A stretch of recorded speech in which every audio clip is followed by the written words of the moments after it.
Vale, pues yo hoy quería traer un tema porque, bueno, el último sprint pues ha ido muy bien, ha ido muy rápido y ha acabado antes de lo esperado y se me ha quedado ahí un día colgado. Entonces he pensado, oye, ¿por qué no lo aprovecho para formación? ¿No? Porque ya sabemos aquí todos que nos gusta mucho lo de leer, lo de grabar episodios de podcast y hablar de software y tal. Pero en el curro, la formación en el trabajo, ¿qué tenemos que decir a ese respecto? Yo voy a empezar sacando la pimienta ya, que nunca hemos hecho esto, ¿no? De que la primera vez que hable alguien sea pimienta. Entiendo que lo que implica lo que has dicho es que si el sprint no hubiera ido tan bien, no os habríais formado, ¿no? Entonces, ¿qué pasa si los sprints están siempre bien medidos? ¿No nos formamos? Muy buena, muy buena. Yo creo que es importante, ¿no? Saliendo ya de este teatrillo, creo que es importante justo lo que has dicho, de reservar un tiempo en el equipo para esa formación. Pero esto es muy amplio, muy ambiguo, habría que aterrizarlo de alguna manera. A mí lo primero que se me ocurre, por un poco inercia, es tener un par de horas a la semana dedicadas a esa formación. Por poner un número, 2 horas, ¿no? Y que tú cada semana pues tengas esa bolsita de horas para decir, pues hoy las invierto en esto, en un rato libre, como el ejemplo así tonto que acabo de poner al inicio, o si una semana por lo que sea vamos muy apretados y tal, pues te guardas a lo mejor esas 2 semanas para la siguiente, ¿no? Cosas así. Pero no sé si tenéis alguna otra cosita. Pues yo sigo con el pimentero más rápido de la historia, el segundo más rápido, y digo, ¿y por qué 2 horas? ¿Y por qué timeboxear? Porque hay una categoría de cosas importantes, porque si todo lo estamos expandiendo según el valor, timeboxear la formación es decirle, bueno, creemos hasta cierto punto en esta formación. ¿Por qué no podrían ser 2 semanas de formación? Bueno, para empezar, que si fueran 2 semanas de formación también estaría timeboxeado, ¿no? O sea que te has puesto tu propia trampa. Pero el hecho de guardarle un espacio en el calendario es importantísimo. Puede ser que necesitemos más de 2 horas, está claro. Pero es que también puede ser que si no decimos cuánto vamos a necesitar, suceda que siempre tengamos cero. Que eso sí que es algo que yo he vivido. Y es verdad que no es lo mejor calendarizarlo upfront, pero por lo menos le da un first class citizen, ¿no? A la formación en el calendario. Bueno, ya que has dicho First Class Citizen, yo venía aquí a hablar de mi libro, ¿no? De el software thinking, que nos gusta mucho por aquí. Entonces, esto me está sonando un patrón recurrente como cuando hablamos de las reuniones, ¿no? O en el sentido de las retros, perdón. Las retros, las dailies y todo esto, ¿no? De hay que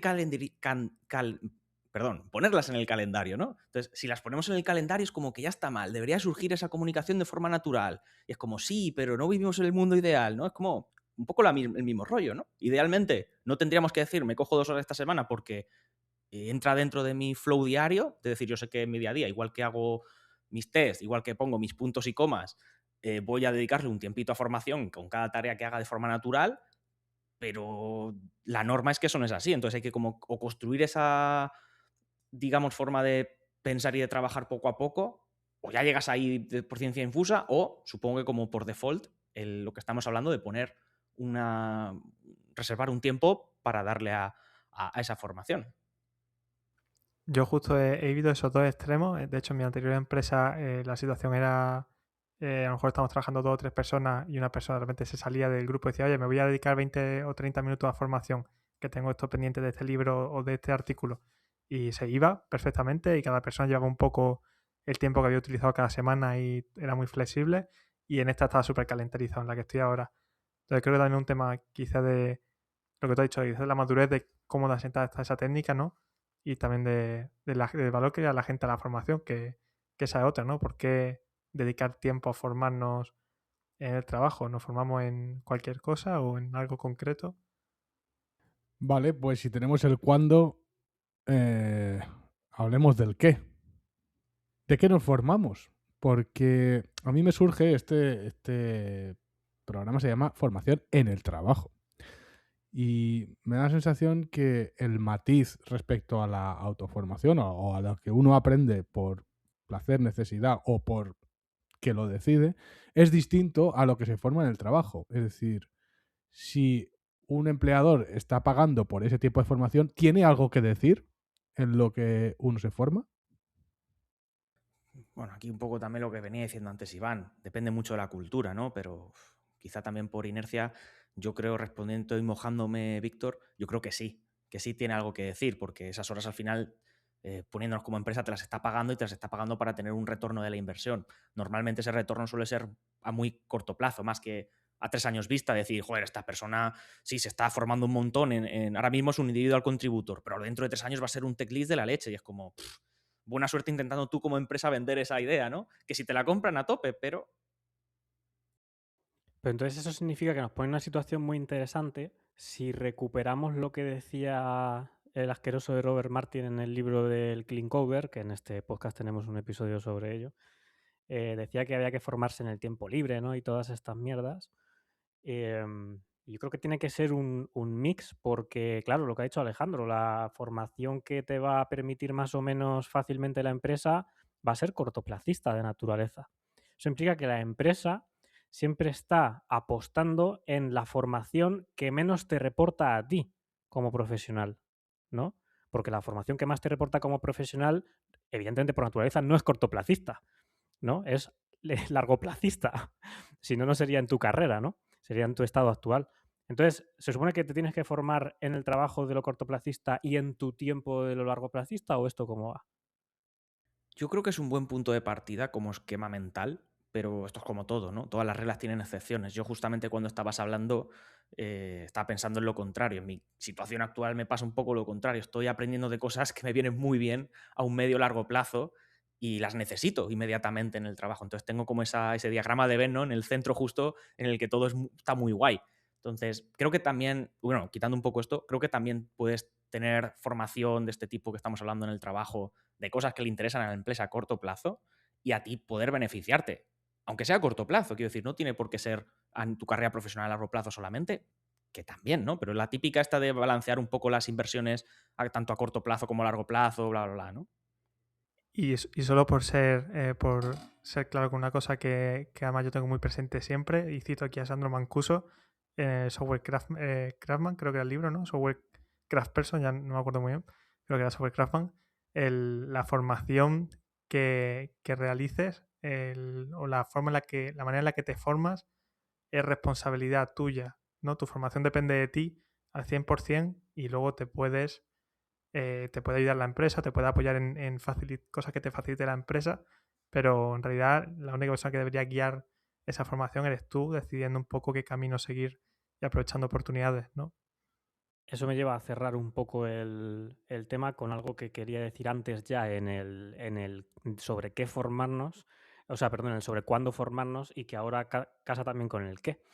Que me gusta mucho, Iván, cómo has matizado tú la frase. Sandro Mancuso no la matiza así, si no me equivoco. Creo que le has metido tú un poco de dulzura.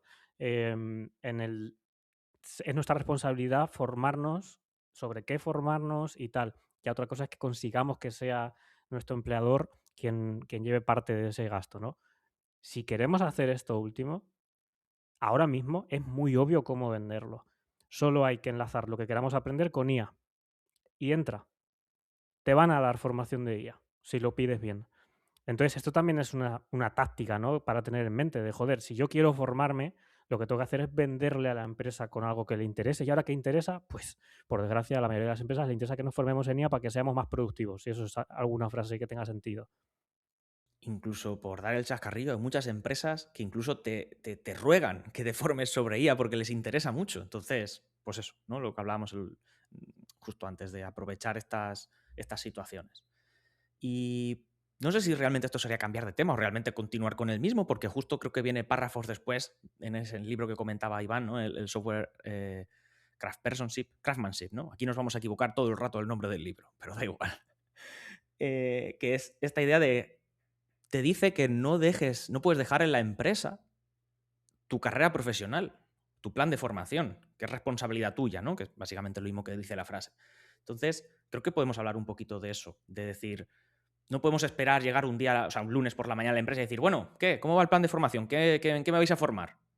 Yo creo que también, si queremos nosotros, tenemos esa inquietud por aprender, tenemos que ser un poco serios y llegar y decir, oye, mira, yo he identificado que tengo o puedo tener estas deficiencias, o en el equipo tenemos estas deficiencias.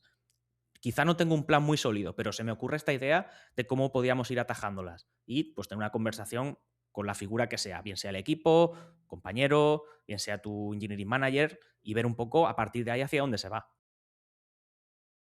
Totalmente de acuerdo, solo voy a matizar que no tenemos que darle problemas al engineering manager o a alguien. Es decir, no se puede decir detecto esta necesidad. Yo creo que hay que mojarse. Cuando la formación está incluida en la empresa, tienes que decir, voy a formarme en esto. Quizá me equivoco y hablaremos, pero doy una opción cerrada, que es ejecutable con un sí o no. Es, oye, tiene sentido, estos son mis argumentos, esta es la formación, este es el curso, este es su precio. Hacer el trabajito hecho, ¿no? Es un poco como yo entiendo lo que dice Sandro Mancuso oye, hazte owner, ¿no? Es tu responsabilidad. Los habilitadores son la empresa, pero es tu responsabilidad servirlo. Ostras, y yo creo que ahí eso es muy interesante, volviendo a enlazar con lo que decía antes Ricardo, ¿no? De vamos a venderlo. Vamos a ver cómo lo podemos vender. Entonces, si tu propuesta de venta es he detectado una deficiencia, y va a decir un poco el engineering manager siendo muy ácido, ¿y a mí qué? O sea, es un problema esa deficiencia. Vamos a trazarla como cuando hablamos luego de los refactors, que nos gusta mucho, ¿no? Vamos a trazarla algo de negocio, un impacto en el producto. En este sprint anterior no hemos podido entregar esta funcionalidad que queríamos porque no sé qué, se nos ha hecho bola y tal. ¿Vale? Ese es un problema real que hemos tenido, que impacta en el delivery en este caso concreto, ¿no? ¿Cómo podemos mitigar eso, solucionarlo, mejorarlo? Y entonces ahí ya tú ya puedes ir como modelando o trazando ese plan de formación, aunque tú luego puedas tener tu agenda, totalmente lícito en mi opinión, de decir, quiero aprender esta cosa, pero joder, si consigues meter esa cosa que tú quieres aprender ligado a ese problema de la empresa, pues es como un win-win, ¿no? De hecho, hay situaciones creo que bastante raras, ¿no? No creo que haya mucha gente que tenga esta casualidad y un poco esta suerte en la que a lo mejor una empresa utiliza una herramienta en la que esa persona se quiere especializar o quiere mejorar utilizándola, ¿no? Y la propia empresa que facilita esa herramienta colaboradora hace webinars y lo hace durante horario laboral y algo a lo que se tiene que atender para saber más cómo utilizar la herramienta de forma eficiente, cuando es sobre todo cosas de atención al cliente o más de gestión de empresa y tal, y contactos, pues es interesante. Eso nos lleva a abrir un melón muy interesante también, ya relacionado con lo que dejaba Alejandro caer. Hay veces que vender la formación es mucho más fácil si lo que planteamos es un intercambio de conocimiento entre personas de la empresa. Eso también es formación. Y hay veces que la formación que queremos realmente la tenemos a 2 mensajes de Slack de distancia, ¿no? Pero nosotros queremos hacer un curso. Porque sí. Joder, pues no. Es que a lo mejor es mucho más útil que en lugar de hacer ese curso vayas a quien sea, quien tenga más expertise de eso y le digas, hey, he pensado en hacer este curso, ¿quieres tú que lo hagamos de otra manera? ¿Quieres hacer algo? Y hay mucha más oportunidad de que sea útil para la empresa de muchas maneras que solo formándote tú con ese curso. Sí, de hecho es lo que promovía yo en mi empresa, en mi última empresa. Teníamos cada 2 semanas 2 horas que le dedicábamos a hacer catas. Y entonces, pues yo traía la parte de testing, otra persona traía el expertise de C++ y otra persona quizá traía la parte de trabajo en equipo o traía en lo que era mejor. Y al final eso es un punto muy interesante, el que si queréis podemos, digamos, movernos hacia ese tema o no, o seguimos en este. Pero es el tema de qué consideramos formación, de qué nos podemos formar, porque ha dicho Ricardo cursos, ha dicho José catas, puede ser también libros, ¿no? Se puede un poco deducir por lo que estamos hablando, o al menos lo que yo estaba ahí pensando. Pero justo lo que dice también Ricardo me parece muy guay, que es, joder, vamos a hablar las personas y vamos a aprovecharnos del conocimiento que tenemos en la empresa o en el equipo y hacer un poco este palabra que siempre nos gusta, ¿no? Esa disolución, digamos, de nichos de conocimiento.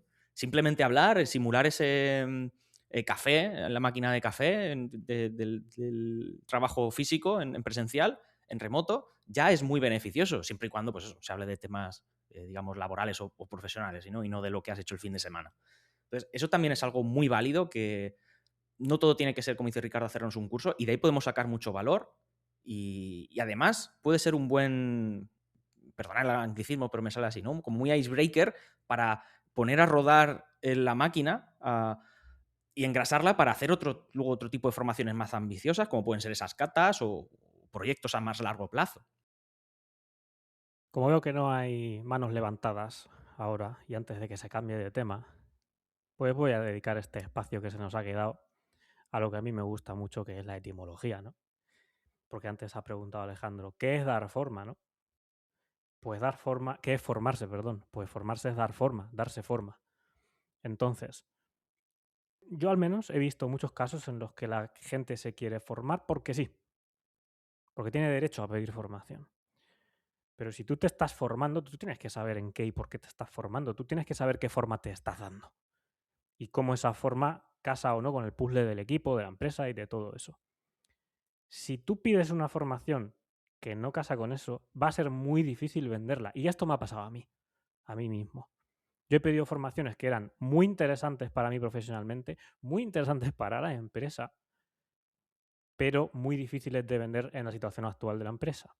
Y no las he podido conseguir que me las den. He tenido que venderlas de otra manera, hacerlas en mi tiempo libre, todo eso. Entonces hay que tener siempre en cuenta esto, ¿no? La etimología siempre es un buen chascarrillo para acordarnos, pero tenemos que saber qué forma nos estamos dando cuando pedimos formarnos. Me viene muy bien la etimología para puntualizar o para destacar que estamos usando siempre la forma reflexiva de formarse a uno mismo. Pero existe algo un poco peliagudo que es detectar formaciones que le vendrían bien a los demás, ¿no? Esto claramente genera una especie de jerarquía o llamadlo como queráis, como un yo creo que te vendría bien a ti esto. Esto bien gestionado es una maravilla, yo es algo que deseo. Ojalá alguien me venga con mucha calle y me diga, mira, es que veo por dónde vas y deberías tirar hacia aquí, o mi opinión es que deberías ir hacia aquí porque conseguirás esto y esto. Entonces, creo que eso es un asset poco usado normalmente porque las culturas no animan a este tipo de interacciones, pero creo que es algo súper guay y que algo que nos da para charlar un ratito. Y yo creo que el problema es lo que hablamos al principio también, es que siempre vamos con prisas y con las prisas se nos olvida lo importante, porque siempre solo nos centramos en lo urgente.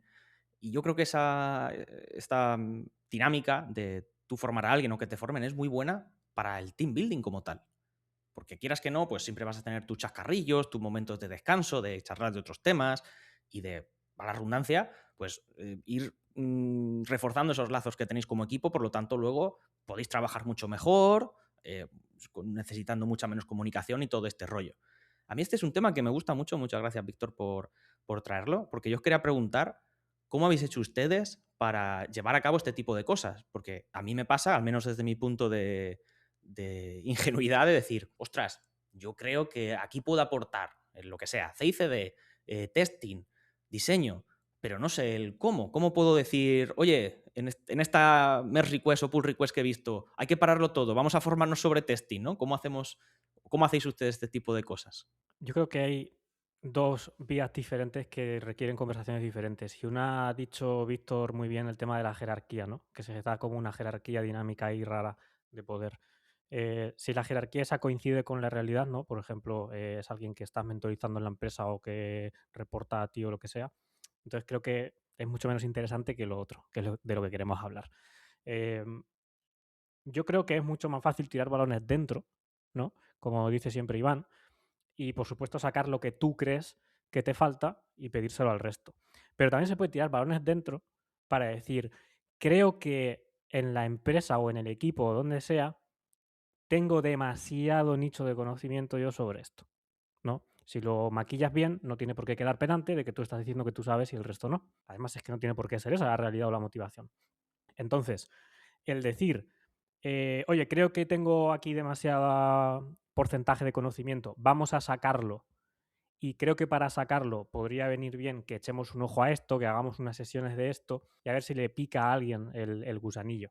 Claro, la comparación entre lo que decía Víctor es que no estás señalando a nadie y eso tiene lo bueno de la sociología y lo malo de la responsabilidad diluida, ¿no? Que lo más normal será que nadie responda tampoco. Iba a comentar justo una cosa, está relacionada con lo que ha dicho ahora Ricardo, de un poco que quizás dar, como forma de aprender, dar píldoras o sesiones de aprendizaje de formación en la que enseña a la gente del equipo algo que hayas aprendido recientemente o algo en lo que te interese mejorar dentro del proyecto a ti mismo, entonces te lo preparas y luego se lo das al equipo. Y puede ser tanto para ti mismo, si quieres reforzar conocimiento que estés aprendiendo recientemente, como para mentorizar a otra persona y decirle, si necesitas mejorar en testing, por ejemplo, prepárate una charla en la que te voy a acompañar y te voy a ayudar sobre testing y se la da al equipo. Y ese conocimiento, o al menos esa expectación de tener que presentarlo luego a gente, va a hacer que se refuerce mucho más en la cabeza. Yo la verdad que veo bastante lo que decís y sumándole a eso, bueno, ya los que me conocéis un poquito más personalmente, pues sabéis que soy un poco cabezón con muchas cosas. Y aquí yo sigo viendo lo mismo, de esto está muy bien, nos gusta mucho a nosotros, quien tenga la chispa o potencialmente pueda despertar la chispa le va a venir muy bien, pero justo lo que decía antes Ricardo dejaba caer. ¿Qué pasa con esas personas que no tienen la chispa, que no les interesa aprender? Y es justamente a quien más les interesa, les va a venir bien esa formación, no para ellos y profesionalmente, sino para el equipo, porque pues a lo mejor pues eso, pues podrían estar haciendo las cosas mejor y tal. Y sé que estoy aquí muy de rollo echar balones fuera, pero por si echar un poquito de pimienta y sucita aquí la cosa. Bueno, la pimienta que yo tengo, fíjate, es que no creo que eso sea echar balones fuera. Si os acordáis, cuando discutíamos sobre el Management 3.0, que fue un libro que nos gustó mucho aquí en general, allí me gustaba mucho lo que se decía de que el plan de carrera de la gente o cómo valoras lo que va progresando la gente no tiene que ir en función de lo que la gente sabe, ¿no? Sino de lo que la gente aprende. Porque es lo que quieres de tus trabajadores, ¿no? Que vayan siendo cada vez más rentables desde el punto de vista del conocimiento. Entonces, el delta de conocimiento es lo que tiene que hacer que impacte. Entonces, si en el plan de carrera ya está incluido eso, pues eso que ganas. Yo no sé ustedes, y lanzo ahí la pregunta por si alguien quiere coger el guante, pero a mí me cuesta muchas veces mapear las cosas, los valores, los principios, no vamos a entrar en eso, que hay en un plan de carrera, aunque esté bien hecho, con la formación. ¿Dónde entra ahí la formación? Súper interesante, tal como lo decía, le está dando vueltas durante el inicio del episodio a que solapan un poco muchas veces, pero veo la formación como algo más cercano a un benefit, algo que no es obligatorio, que una empresa lo puede tener más explícito o menos explícito, pero si no está en un plan de carrera, que hay muchas empresas que por desgracia igual no tienen un plan de carrera explícito, ¿no? Pero sí, pero lo que es parte de tu plan de carrera sí que es algo bastante más serio que si no se trata, como si por ejemplo no tienes conocimientos de refactoring o de diseño, de testing, cosas que igual son críticas para el impacto del producto. Si no lo tienes y no lo quieres aprender o desarrollar, ya es quizá más serio, no simplemente que no estés accediendo a un webinar o a un club de lectura de la empresa. Pero ahí de lo que estáis comentando, no sé si a lo mejor lo he entendido yo mal, o al menos es mi experiencia, yo lo que he visto por ahí, hablando con gente y demás, es que ese tipo de formaciones que están como benefits o que están puestas explícitamente en un plan de carrera, quizá por deformación entendiendo un plan de carrera como algo que ya te viene hecho, digamos, predefinido, no como algo que se hace un estudio, como si fueras un nutricionista o algo así, ¿no? El que te hace un estudio personal, individualizado, y entonces a partir de ahí ya surge ese plan de carrera. No, me refiero al decir, oye, este es el plan de carrera que hay para un senior developer y esto te lo aplicamos. Ese tipo de formaciones son muy genéricas o son cosas de problemas que se tienen muy conocidos. Por ejemplo, expertise en el dominio o expertise técnica en tecnologías que sabes que pues, en tu problema las vas a utilizar 100%. Pero, por ejemplo, lo que estabais comentando de diseño, testing, no sé, cosas de ese estilo, que a lo mejor sí que es verdad que son más de principios o más transversales, no suelen estar reflejadas en este tipo de formaciones. Entonces, creo que obviamente tienen su valor y tienen su sitio, pero como todas muchas cosas, no son suficientes, ¿no? Quizás sí son necesarias, pero no suficientes para, digamos, dar forma, ¿no? al equipo, siguiendo esa etimología que me ha parecido muy bonita. Vengo con el pimientero.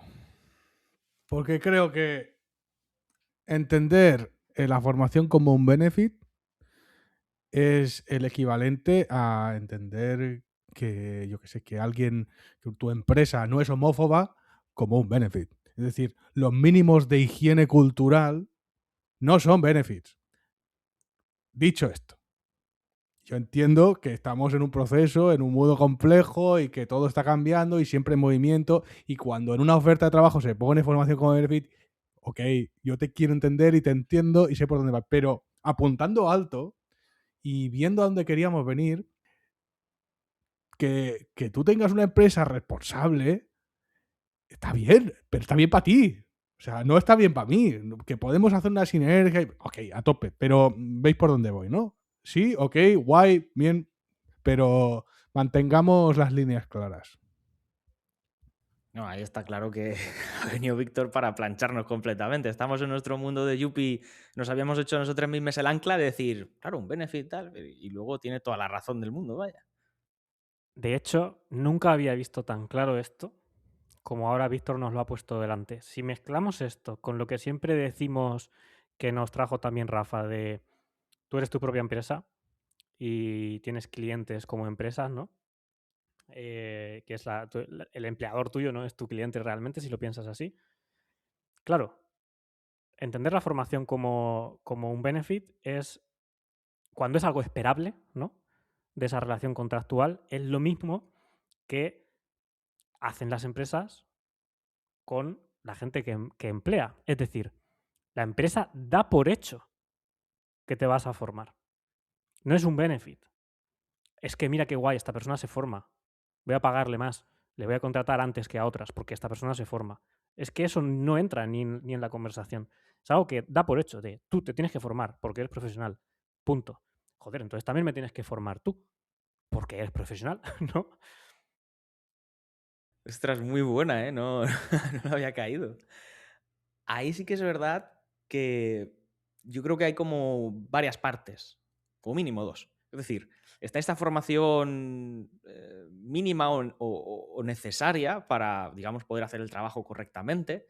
Y luego creo que hay otro tipo de formación que es la que entraría como benefit, ¿no? Que es aquella que, digamos, no es tan necesaria para la empresa, pero yo entiendo que esa lo utilizan cuando la ponen como benefit, al menos la intención es decir, esto es algo que es appealing para ti, para que tú te quedes aquí y que estés a gusto, ¿no? Y te dejo, ahí sí, 2 horas para que tú te formes en React, aunque tú seas de backend. Veo por dónde vas, pero ni siquiera eso. Para que una formación se pueda considerar un benefit, un perk, tendría que ser del tipo, mira, aquí tienes 500 euros al año para comprarte los libros que te dé la gana. No hace falta ni que me los digas. Haz lo que quieras. Como si te los quieres gastar en libros que no tienen nada que ver porque tú eres un individual contributor y te estás formando en liderazgo. Me da igual. Es un benefit para que lo uses. La única condición es que lo uses en libros. Claro, incluso el benefit de dejarte el dinero para irte a conferencias, ¿no? A la GoTo. Te pagan el ticket a la GoTo. Pues fijaos que no me había dado cuenta, pero es verdad que no es lo mismo el benefit de formación que tenemos en la cabeza con esto que decimos, que justo lo tengo, ¿no? En el cliente para el que trabajo ahora mismo. Hay una cantidad fija al mes, nada desdeñable, para comprarse libros, específicamente, como ha dicho Víctor. Claro, ahora ya se va abriendo a más cosas porque es obvio que una suscripción a Audible o a lo que sea, o a Kindle, pues joder, es análoga, ¿no? Pero la idea es comprar libros, cultivarse, leer. Con la única, de hecho, fija qué interesante, Víctor, esto te va a gustar, con la única restricción de que no pueden ser de tu trabajo actual en la empresa. Tiene que ser relacionado con tu profesión, pero de otro trabajo. Si es de tu trabajo actual, te lo niegan y te dicen que eso va por otra partida presupuestaria, que es la de formación. Pero fijaos qué interesante. Llaman formación a tu puesto actual y desarrollo personal a la formación. Y yo tenía una pregunta. Con esto que estamos hablando un poquito antes de vamos a formarnos en el equipo, de yo te doy una formación o la damos en abierto a todo el equipo, ¿creéis que hay que pedir permiso, perdón? Hay que pedir permiso a nuestro engineering manager o a quien tengamos por encima o incluso al resto del equipo para decir, oye, voy a dar una formación sobre DDD. Para mí un poco depende, porque también creo que todo el rato nos estamos formándonos y si estamos haciendo pair en una tarea, en realidad podemos incluso estar formándonos al mismo tiempo si no deseamos atajos uno al otro. Hay como está esa parte que es más difícil quizás de identificar como formación, pero si algo ya más, quizá más formal, ¿no? O más protocolario, sí que habría al menos de decoro comunicarlo hacia arriba, como comunicación al menos, una notificación. Yo cuando estabas hablando ya estaba haciendo el DDD, ¿no? Sacando ahí el dominio y que esto podríamos llamarlo formación implícita o formación explícita, ¿no? Cuando tú estás en TDD, o sea, perdón, en PAIR, eso sería una formación implícita porque está dentro de tu trabajo, pero si tú vas a dar una charla es algo explícito porque, digamos, paras de trabajar, entendedme, para dar esa charla. Entonces, yo estoy totalmente de acuerdo. Para las implícitas no hace falta. Es más, habría que ver alguna forma en el equipo de promocionarlas, o sea, de promoverlas, perdón. Y de las explícitas, yo estoy de acuerdo contigo. Habría que como mínimo comunicarlo, pero yo sí que he ido aprendiendo recientemente de que es muy interesante antes de, por hacer una analogía, tirar una piedra a través de o sea, por encima de una valla, ver si hay alguien detrás de la valla, no vaya a ser que le vayas a dar, ¿no? Se me ha hecho bola a mí mismo, ¿no? Esta analogía, pero bueno.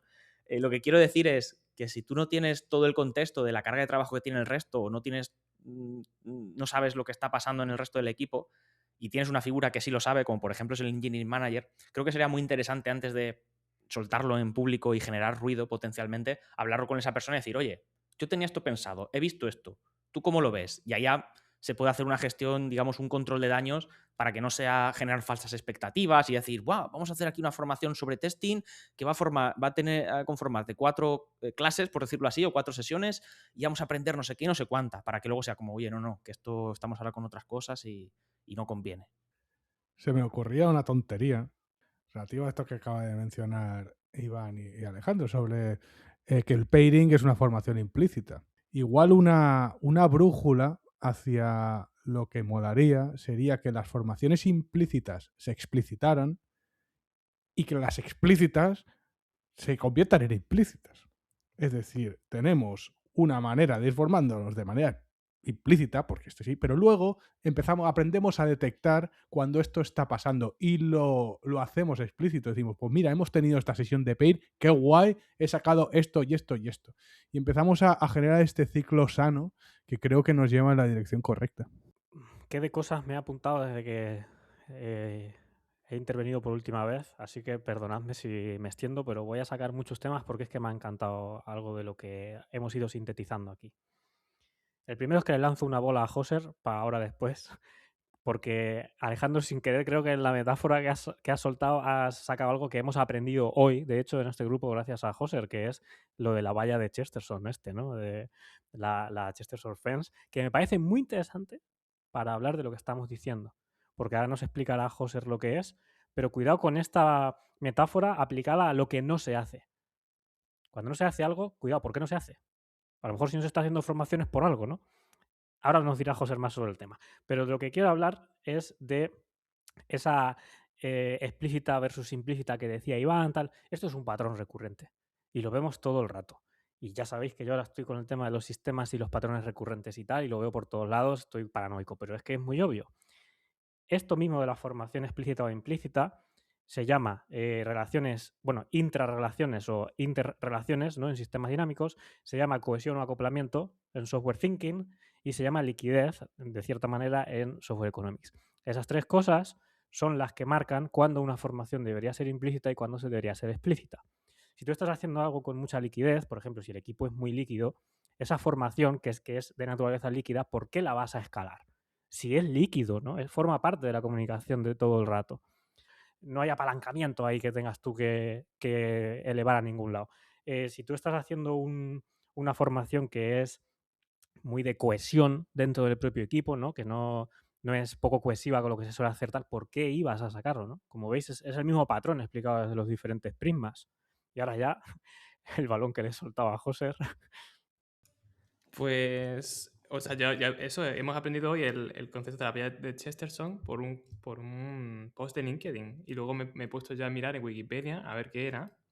Y bueno, o sea, el concepto de la valla de Chesterton es sobre si algo se está haciendo o no se está haciendo en la empresa, será por algo, ¿no? Y en este caso, en términos empresarios, ¿no? Es que si tú llegas a una empresa y se está haciendo algo, no se está haciendo algo, o hay una valla, ¿no? En mitad del campo, vamos a poner el ejemplo, en mitad del campo hay una valla que no sabes por qué está. Tú, cuando llegas a una empresa, claro, esa valla está ahí por algo, ¿no? No la vas a quitar. Porque claro, ¿por qué está ahí? Entonces, pues como persona nueva te tienes que interesar por qué está ahí, no en quitarla.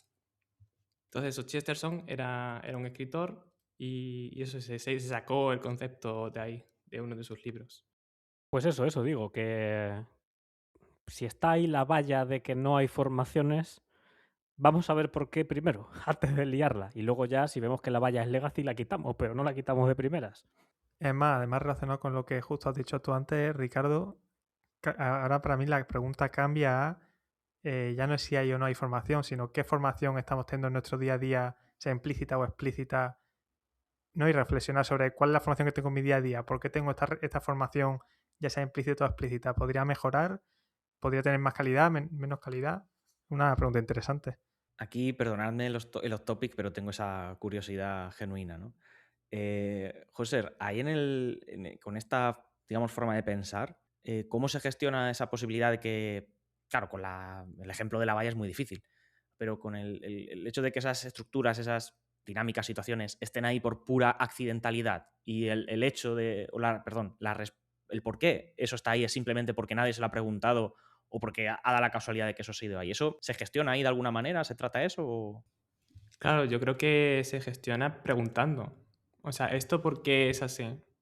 ¿Se hace testing manual o se hace testing automático pero no se hace todo el testing que a ti te gustaría? Vale, me están sacando aquí la tarjeta amarilla. La tarjeta amarilla no, pero el pimentero sí. Porque te interrumpo, perdona, y te cedo enseguida para preguntarte esto. Precisamente sobre preguntar veo el problema. Tú no le puedes preguntar a la valla que por qué está ahí, siguiendo con la metáfora. Y si no hay nadie, ¿a quién le preguntas por la valla? Si no hay nadie pastoreando, por ejemplo, ¿no? A veces no basta con preguntar, hay que excavar bien hondo para saber cuál es el problema o, sobre todo, y ahí es donde creo que está el verbo correcto, hay que observar. Hay que saber observar cuando llegas a una empresa. Y nos puede la craft, llámalo como quieras, sí, del libro o de no del libro. Nos puede esa gana, ese ímpetu.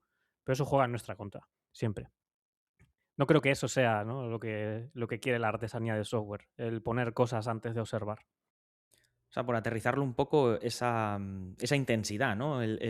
Quizá cuando tú desde fuera te estás viendo a ti misma y dices, me estoy viniendo arriba, ¿no? Estoy motivándome y estoy explicando un tema y he saltado a otro tema, ahí ya es cuando toca recoger cable porque estás abrumando, ¿no? Es un poco por donde vas. Total, y le cedo a Joser, que le he quitado antes la palabra. Solo quería matizar eso, Joser, que preguntar a veces no tiene por qué ser agresivo, ¿vale? Pero puede quedar muy de eso, de que te vienes arriba, de que no estás entendiendo el contexto. Y es muy difícil preguntar a veces decentemente o ni siquiera saber a quién tienes que preguntar. Puede que des con la persona inadecuada o que no tengan ni idea y la pregunta caiga en saco roto. A lo mejor es mejor observar durante un tiempo antes de preguntar y luego ya ir a tiro hecho. Siguiendo aquí con este trasvase de conocimiento que estamos ahora haciendo de forma implícita, ¿no?, en este podcast, yo tenía esta duda de este gran modelo de Spotify, ¿no?, tan manido, con este rollo de las guilds. ¿Cuánto tienen de formación? ¿Cómo lo vemos desde el concepto este de las guilds, ¿no?, entendiéndolo, y para la gente que está en casa, estas organizaciones transversales a diferentes equipos para temas específicos? Por ejemplo, la guild de los backends, la guild de AWS, ¿no? Me estoy yendo un poco a tecnologías, pero creo que se entiende un poco de qué va el tema. ¿Cómo vemos esto de las guilds o workgroups desde el prisma de la formación? Yo os voy a dejar la palabra muy rápido porque aquí, por desgracia, no tengo mucho que aportar. No lo he visto mucho en mi carrera, solo en esta última empresa, y se hacen, ¿no? Yo pertenezco, por ejemplo, por algún motivo a la de Frontend, y aprendo mucho cuando se hace el roundtable de esa guild los viernes. Aprendo mucho. Es un intercambio de conocimiento. Nunca es una formación al uso unidireccional, al revés, pero aprendo muchísimo de ahí. Vale, ahí me gustaría preguntarte, bueno, y al resto también, pero ya que has hablado, porque yo no he tenido la oportunidad de experimentarlo. Por lo que dices, infiero de que hay semanalmente o bisemanalmente esas reuniones de roundtable que has llamado para hacer esa transmisión de conocimiento. Y lo digo un poco proyectando porque en mi caso lo que yo he hecho en falta es que justamente, y volviendo al inicio del podcast también, no hay una calendarización de vamos a juntarnos a hablar de esto, sino que está ahí esta guild, por decirlo así, de gente del backend, pero nunca nos juntamos, nunca hablamos y nunca se hace ese trasvase de conocimiento. Quizá porque no hay nadie responsable de hacerlo, ¿no? En nuestro caso hay una persona responsable de que haya traspase de conocimiento dentro de esa guild. Entonces esa persona evidentemente lo que tuvo a bien es hacer una reunión cada 2 viernes, que muchas veces se dropea, ¿vale? Porque no ha habido suficiente avance como para que sea interesante, la agenda está vacía, esto nos lo enseñó Víctor, ¿no? Si la agenda está vacía no hay reunión. Pero que otras veces cuando la hay es que es de verdad súper, súper útil para la propia empresa. Es que yo, de lo que más partido saqué durante mi onboarding fue de esas reuniones, que es donde empezaba a ver dónde estaba la chicha y dónde se quejaba la gente de las cosas. Y luego una cosa que me encanta de las roundtables estas es cuando de repente se desmutea a alguien que no había hablado en toda la roundtable, pero que lleva 5 años en la empresa, ¿no? Ahí tú dices, cuidado que viene el Pokémon legendario, que va a soltar 3 barras que te va a atar 1000 cabos en la cabeza. Y es que pasa siempre, es que no falla. De hecho, mis intervenciones en la roundtable se basan en estimular a esa gente a ver si habla, sea como sea. Sí, o sea, yo creo que la clave la ha dado Ricardo aquí, tener un champion que organice que se encargue de organizar las reuniones. Porque yo en mi empresa, en mi última empresa, cuando llegué había estas conversaciones, ¿no? del equipo de porting, pero al final se acabaron quitando porque, claro, no había un champion y no salía, aunque hubiese temas para hablar, no salía para adelante.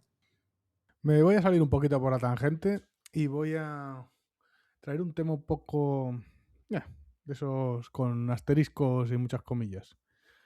Y es algo que a mí me ha pasado y que he vivido en mi vida profesional en la línea de buscar promoters, ¿no? Cuando estás en un ambiente que no es este que estamos describiendo, ¿cómo arrancas? Y lo que a veces me ha funcionado y a veces ha sido un fracaso ha sido tener acuerdos privados con compañeras. Es decir, se detecta una formación que la puede dar uno. Y se llega a un acuerdo del tipo, mira, esto lo vamos a hacer off the record. Vamos a ser responsables. Y vamos a tener un tiempo acordado en el que hacemos este experimento. El objetivo es sacar suficiente valor, suficiente dato, de manera que la venta posterior sea más fácil. Es decir, vamos a asumir un riesgo porque creemos en esto. Y digo que esto tiene mucho asterisco porque estamos saliendo de ser profesional. Esto es romper el acuerdo que tienes con tu empleador y es de alguna manera ponerse por encima de la decisión que te han dicho de no formarse, porque esto se entiende que pasa en un ambiente donde no se fomenta, pero que me ha funcionado mejor que peor. Las veces que me ha salido mal son muchas menos de las que me ha salido bien, porque se empieza a tejer. Esto, todo lo bueno que tiene la formación aparece, porque eso es lo que pasa con las cosas, con los patrones, ¿no? Con los patrones que van bien, en fin. Entonces, hay veces que se hace un poquito de marea y para cuando lo traes, tienes algo que reforzar esta idea en lugar de que entre tan en seco de creo que la formación así en abstracto nos iría bien, incluso en concreto, creo que estudiar TDD nos iría bien. No. Oye, no solo creo, sino que además lo he demostrado o lo hemos demostrado.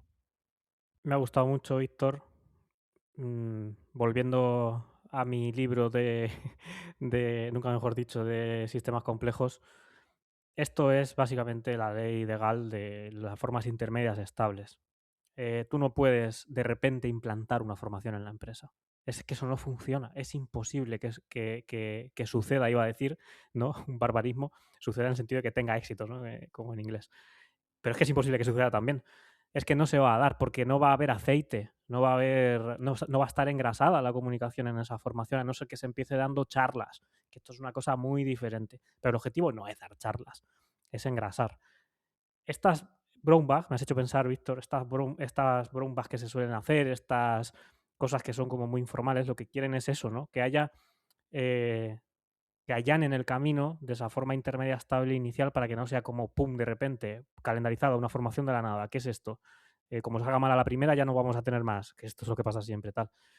Las roundtables que yo decía antes, he pensado, y no lo había pensado antes, Víctor, que no sé cómo nacieron, ¿no? No sé por qué está ahí esa valla. En este caso es una valla positiva, pero no sé por qué está ahí.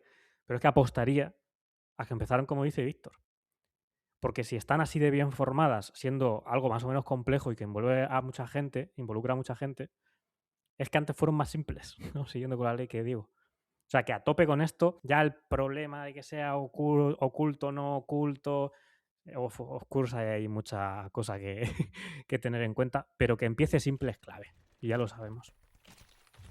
Y creo que eso que está sonando en el fondo es el timbre que señala el final de este ratito. La clase ha llegado al final y nosotros cerramos con una quote. Alejandro, ¿qué tienes para nosotros hoy? Un poco como ya es tradición en este podcast, vamos a hablar otra vez de nuestro amigo Luis Artola con el Software Economics. Una cita muy bonita, que nos gusta a varios de aquí bastante, que dice: la empresa que no sea capaz de desarrollar a sus trabajadores está condenada a comprarlos muy caros, malvivir o desaparecer.